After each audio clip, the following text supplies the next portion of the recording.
लेकिन हाँ, उम्मीद के माध्यम से ये है, हम मिलते रहेंगे, रिवीजन अच्छे से करते रहेंगे, पूरा एक तरीके से पढ़ते रहेंगे जैसे पहले पढ़ा था। ठीक है, हर एक चीज डिटेल में पढ़ते रहेंगे। तो ये तो है, थोड़ा पेशेंस रखना। तो बस 7-8 दिन की कहानी है। बस कितने दिन कहानी है? 1 2 3 4 5 6 7 8, 8 और एक एक 9 10, 9 से 10 दिन की कहानी है।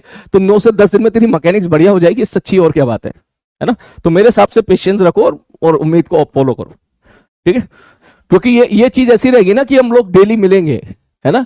ये चीज ऐसी रहेगी ना कि सिस्टमेटिक वे से हमें पता रहेगा कि भाई साहब हमें सलीम भैया आएंगे, अब पढ़ाएंगे, अब ये है क्वेश्चन है, ये क्वेश्चन है। तो ये इसी बहाने तेरा ना 8 दिन में तेरा पूरा मैकेनिक्स खत्म हो जाएगा, है ना? इससे अच्छा मौका मिलेगा नहीं दोबारा, है ना? कर लेना उम्मीद यार, कोई इतना बड़ा तुम्हारा यहाँ पर टाइम का लॉस नहीं होगा, है ना? क्योंकि ऐसा नहीं है मैं 1 महीने तक ले रहा हूँ, है ना? 8 या 9 दिन तक रहेगा तो ठीक है, उससे आपको पूरा बढ़िया तैयार हो जाएगा।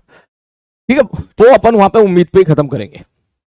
ठीक है, जैसे हमारा सबसे पहला होगा unit and dimension, unit and measurement and error, unit and dimension plus error.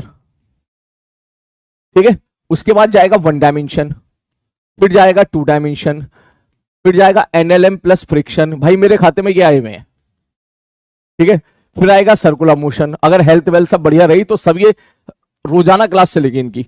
फिर आएगा वर्क पावर एनर्जी, फिर आएगा रोटेशन,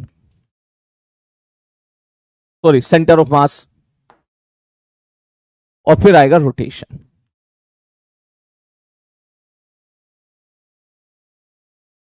हाँ, ये तो सच है कि मैं इसमें मतलब ऐसा नहीं करूंगा कि 10-10 घंटे की क्लास रोज ले रहा हूं। ये पॉसिबल भी नहीं है, आप लोगों के लिए भी ठीक नहीं है और टीचर के लिए भी ठीक नहीं है ना?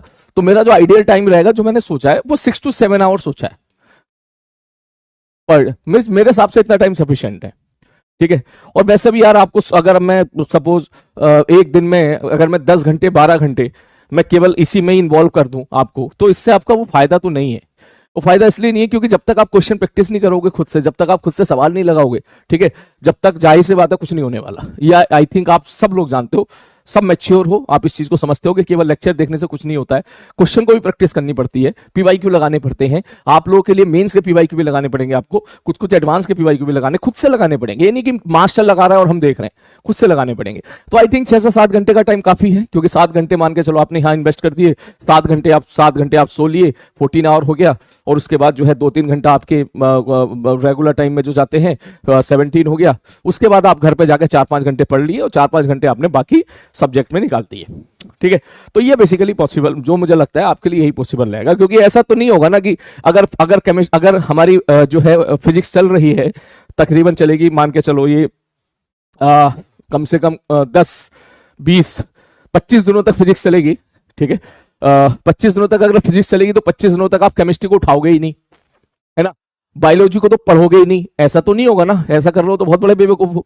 तो मतलब रोज की रोज आपको जो है, आप समझिए कि आपको बायोलॉजी को भी मैनेज करके चलना है, केमिस्ट्री को भी मैनेज करके चलना है, रिवीजन भी करना है, सारे सब्जेक्ट को साथ लेके चलना है ना? तो जो मेरे हिसाब से आइडियल टाइम 6 से 7 घंटा काफी है, क्योंकि इसके बाद आपके पास जो है बाकी सब्जेक्ट को पढ़ने का टाइम भी मिल जाएगा। ठीक है, तो अभी के लिए तो मेरे खाते में बेटा ये वाले चैप्टर आए हुए हैं। अब हाँ, अब बात आती है कि सर रिवीजन में क्या करना चाहिए, है ना? तो रिवीजन सबसे पहले आपका जो है तुम्हारा क्या, क्लास नोट्स सबसे बेस्ट, उसके बाद केपीपी। अरे बात समझ में, क्लास नोट्स एंड केपीपी। और एक चीज और मैं आपको बता दूं बेटा, जब मैं ऑफलाइन क्लास में पढ़ाया करता था, ठीक है, जब जेईई मेंस बंद हो जाया करता था ना, ठीक है, तो हमारे पास ना कुछ बहुत धांसू बच्चे हुआ करते थे, है ना? धांसू बच्चे मतलब समझ जा, ठीक। तो हम सबकी यही स्ट्रेटेजी होती थी उन सारे बच्चों को कि यार जेईई मेंस 1 तो उन्होंने फोड़ दिया है, अब इनको जेईई मेंस 2 देना ही है, जाहिर सी बात है, या फिर एडवांस देना है, तो इनकी प्रिपरेशन कैसे कराई जाए। वो बच्चे वो हुआ करते तो रैंक निकाल के लेके आते थे, टॉप 100 के अंदर रैंक लाते थे, टॉप 500 के अंदर रैंक लाते थे, ठीक है, टॉप 50 के अंदर रैंक लेके आते थे। तो तब जो स्ट्रेटेजी हमारी होती थी वो यही होती थी कि इन बच्चों को 300, एग्जाम्पल के तौर पर समझा रहा हूं, 300 सवाल अलग अलग लगवाने से अच्छा है 100 सवाल 3 बार लगवाए जाएं, वो 100 सवाल जो इन्होंने पूरे साल अच्छे से मेहनत करें। ये हमारी स्ट्रेटेजी होती थी, ठीक है, क्योंकि एडवांस का जो पेपर होता था उसमें से 70% तो हम लोग प्रेडिक्ट कर लिया करते, मतलब हम आज भी कर लेते हैं यार, यहीं से कर लेते हैं, मतलब ऑनलाइन में तू जानता है, ठीक है, वो तो वहां सलीम भैया ऑनलाइन से ही 70% प्रेडिक्ट कर लेते हैं, लेकिन वहां पे तो प्रोडिक्शन और ज्यादा हाई होता था। तो जो कंटेंट अपन पूरे साल देते थे उसी में से ही ऑलमोस्ट चीजें निकल के आती थी, सिवाय 10-15% पेपर को छोड़ के। ठीक है, तो यही चीज मैं आपसे बोलूंगा बेटा कि अब अगर आने वाले समय में तुम कुछ नया ट्राई करने जाओगे, उससे बेटर है जो तुमने पूरे साल पढ़ा है उसी को अच्छे से पकड़ो। आप मेरा पॉइंट समझिएगा। आपके दिमाग में बहुत डाउट आएगा, सर ये वाली किताब लगा लूं क्या, मेरा दोस्त वो वाली बुक लगा रहा है, अब तो मैं वो बुक लगा लेता हूं। ठीक है, मैंने कहा नहीं, ये सब चीजें नहीं, अगर आपने पूरे साल नहीं लगाई है तो फिर आप मत, जबरदस्ती जाने की जरूरत नहीं है, कोई फायदा नहीं इस चीज का। उससे बेटर है जो पूरे साल आपने पढ़ा है उसको समेटो। हरी बात में जो पूरे साल आपने पढ़ा है, हरी बात में पूरे साल आपने जो पढ़ा है उसको लगाओ, उसको दोबारा लगाओ। आप समझिए मेरी बात को, मैं क्या कहना चाह रहा हूं।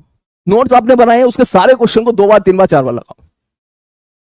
ठीक, रिवीजन के लिए आपको क्वेश्चन प्रैक्टिस चाहिए, पीवाईक्यू लगाओ, सबसे बेस्ट पीवाईक्यू लगाओ, जेएमएस की पीवाईक्यू लगाओ, नीट के पीवाईक्यू लगाओ। एक बार हो जाए 2 बार लगाओ, 2 बार हो जाए 3 बार लगाओ। सारी बात समझ में, क्योंकि अल्टीमेटली अगर आप ये देखोगे कि मैं तो वो किताब लगा लेता हूं तो बाद में जाकर तुम्हें पता चलेगा उस किताब में कुछ नया नहीं है, 80-90% क्वेश्चन पीवाईक्यू ही है। सारी बात समझ में, लेकिन वो कहीं ना कहीं आपको थोड़ा सा कॉन्फिडेंस कम देगी।